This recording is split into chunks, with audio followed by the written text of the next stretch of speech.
की मागणी आहे की तिसरा आरोपी आकाश मुंजे काही तासाच्या आत अटक झाला पाहिजे। हे प्रकरण फास्ट ट्रॅक कोर्टात चाललं पाहिजे। पीडित कुटुंबाला 50 लाख रुपये आणि शासकीय नोकरी मिळाली पाहिजे। आणि एकीकडे तुम्ही बुलडोजरची कारवाई करताना मग या आरोपीची मालमत्ता जप्त झाली पाहिजे, त्यांचे घर बुलडोजरनी पाडले पाहिजेत। दुर्दैव हे इथले आमदार खासदार भेट देत नाहीत। आमदार तर राखीव मतदारसंघातून निवडून आलेत।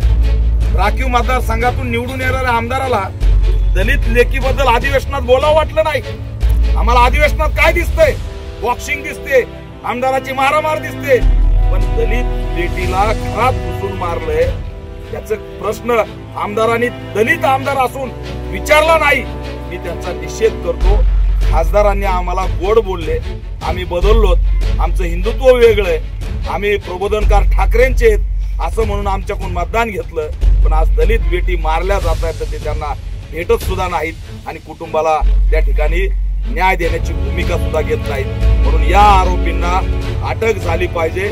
लवकरात लवकर अटक नाही झाली तर यामध्ये वाशिमला मोठा मोर्चा काढून उत्तर दिल्याशिवाय आम्ही राहणार नाहीत हा इशारा सुद्धा आम्ही दिलाय।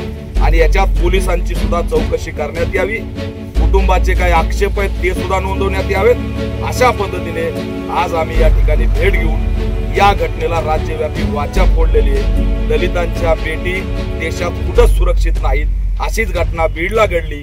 वैष्णवी हगवण्याचं एक प्रकरण गंभीर आहे। राज्यातली महिला आयोग आणि अनुसूचित जाती जमाती आयोग यांनी सुद्धा दखल घ्यावी हीच आमची या ठिकाणी मागणी।